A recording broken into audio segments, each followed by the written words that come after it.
The new Dallas Cowboys facility at Warren Parkway and the Tollway is scheduled to open in the later part of 2016. The official name for the stadium is the Star in Frisco, with stores and restaurants part of the design. It's going to be much more than a football stadium. It's just right across the tollway from us. The proximity is close. I think the kids are going to be excited and enthused about playing in a professional sport venue. The fact that it's a covered stadium is going to make it nice. So when the weather gets cold, you have a place to play or do some activities that you're protected from the elements. So I think all those things are really going to be neat. Plus the fact that you're sharing a facility with a professional football team. The stadium is scheduled to be ready for action when this year's sophomores become seniors. How does it feel to be part of the first class to utilize the Cowboy Stadium?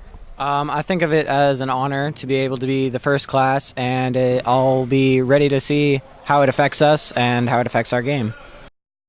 Mostly just really excited for it because I like to see really big crowds at the games because it means we're doing something to get those crowds. Coach Gibson believes that the players are going to have a lot of surprises to look forward to. It's going to be inevitable. There's going to be some contact with the Cowboy players from time to time, which I think that's going to be a neat thing for the kids to be able to see those guys up close and personal. I'm just really excited. We'll be able to work with the coaches and players maybe on the Cowboys, and that'll help us be a better team. It will be several months before we have the opportunity to participate in anything at the new Star in Frisco, but it promises to be well worth the wait. For Racc Tv, I'm Isabel Barbara. Teen Leadership is a popular semester class taken by students around the nation. It's a class that teaches moral structure and leadership skills by presenting students with situations in which they must take the lead and choose the right thing to do. In our Teen Leadership class, we learn how to not only become a better you and learn who you are, but how to use your strengths in the community and how to help those around you. In Teen Leadership 1, we spend a lot of our time on campus, in the classroom, going through different topics and such, and do have one field trip. In Teen Leadership 2, students get the opportunity to spend time off campus assisting the community.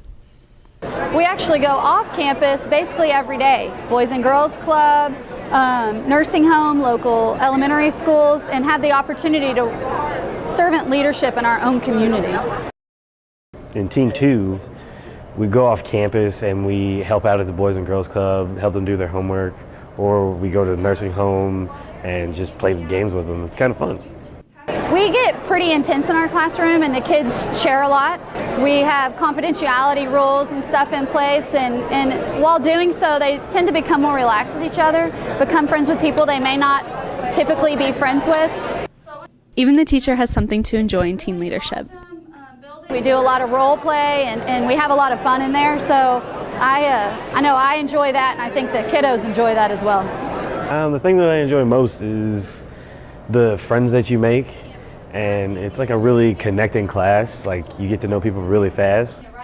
Well, she was a really good teacher because she could really relate to us and help us with anything we needed, and always, added a little humor in her lessons. And by the end of class, we all, bonded because she's that friendly. Teen Leadership is a great class that teaches you how to better yourself and others. Contact your counselor to join or for more information. I'm Taylor Webb for Racc TV, signing off. The FHS wrestling team has had a very successful season. Last weekend, regionals were held at Liberty High School, and like anything competitive, wrestling requires discipline and stamina. What you get usually from the wrestling team is it's not just the team, it starts turning into a family. Me and a couple of the seniors are taking a lot of the younger guys under our wing, trying to help them out the best we can, and it's improving the team a lot. On a team, if you win, that's great and all. If you lose, you can point fingers at some people, you can point fingers at your teammates. You lose in wrestling, it's one-on-one. You have no one to point fingers at, you're all by yourself out there. You're representing your team and your school and so on. It's all on you, and it's not on anyone else. Contrary to what some people may think, wrestling is not just a male sport. Women can be just as competitive as men. This season, I actually look forward to watching the guys actually win, usually mostly the seniors. but actually coming back to actually wrestle. Coach Pope is proud of the team. One of their strengths is they seem to be eager to learn. They're willing to put in the work. We've got some strong senior leadership out of folks like Jonathan Sartori and Austin Ellis, Demetrion Meredith, Esteban Benuelos on the guys' side. Seniors on the girls' side like Abby Flores and Melanie Lopez, Zena Hernandez that are really helping these young folks along. The state tournament is this weekend at Curtis Caldwell Center in Garland. Our own Austin Ellis, Abby Flores, and Jonathan Sartori will be competing. Let's come out and support our wrestlers as they take down the competition. For Racc TV, I'm Zach Hamill. Hey everyone, I wanted to thank you guys for coming out last semester and participating in the blood drive. It was actually the greatest blood drive that we've had at Frisco High School. A reminder is that we're also having our last blood drive on March 6th, and let's hope to set a record again. So listen to these helpful tips. Just make sure that you eat a good, healthy dinner and a low-fat breakfast in the morning. Just drink lots of water before and after you give blood and try to avoid caffeines. Remember, blood drive sign-ups are February 25th through 27th for seniors and March 3rd and 4th for everybody else who's 16 and over. Now remember, if you're 16, you do have to get a signed parent permission form before you can give blood. Thank you everybody, and we hope to see you out there March 6th to give blood again.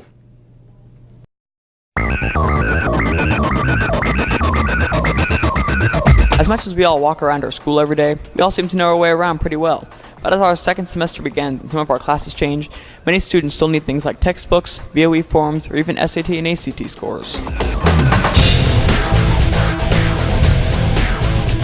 The SRO office is located directly to the right of our main staircase. Here you can see Officer Rispe, who was here when meeting to report crimes like minor accidents or thefts. At the end of B Hall, intersecting with A Hall, is the late gate. As the name implies, you go here if you are, well, late or tardy to a class. You can also come here if you have any problems with your locker during the school day, you need your hack codes, have to turn in sub-attendance sheets, or have any questions or needs related to detention, T&L, or your student ID.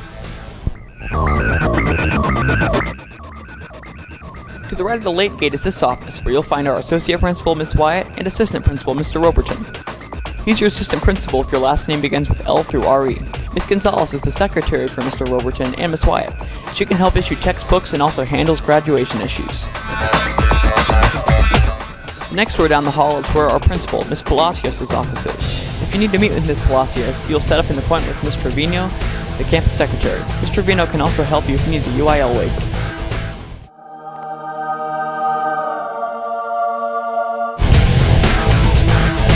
Behind this door is the counselor's office. First person you'll see on your left is Miss West, who can answer most questions about transcripts or report cards. Directly across from Miss West is the nurse's office, where you'll find Nurse Trudy and Nurse Ayoma. A few steps away is Miss Appel, the counselor's secretary. Miss Appel can also answer questions about SAT or ACT scores, schedule issues, or any family connections questions. Next are the counselors. See Miss Caceres if your last name begins with A through DG, Miss Harrison if your last name begins with DH through JT, Miss Lopez if your last name begins with JU through PA, Miss Robinson if your last name begins with PE through TZ, or Miss Chandler if your last name begins with U through Z. Behind this door are multiple subrooms that contain a variety of our school's administration and support staff. In here you can find more assistant principals. The senior advisor, Miss Stevenson, who's also the AP for last names A through DO, Miss Gates, the AP for last names DP through K, and Mr. Betcher, the AP for last names RF through Z. There's also Miss Casey, the AP secretary for Miss Gates, who handles attendance issues. Also, there's Miss Bashir, who's the secretary for Miss Stevenson and Mr. Betcher. Miss Bashir handles dress code problems, phone pickup, second period announcements, and any senior questions like prom, senior day, and baby pictures. Miss Marshall is also behind this door, and she's the money lady. In other words, she handles all class fees.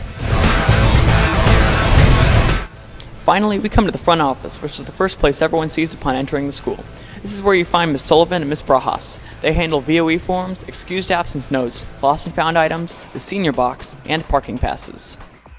If you still don't know where to go for any of your needs after watching this, Miss Sullivan and Miss Barajas can direct you to the right place. Or check out the signs. Believe it or not, they actually have a purpose.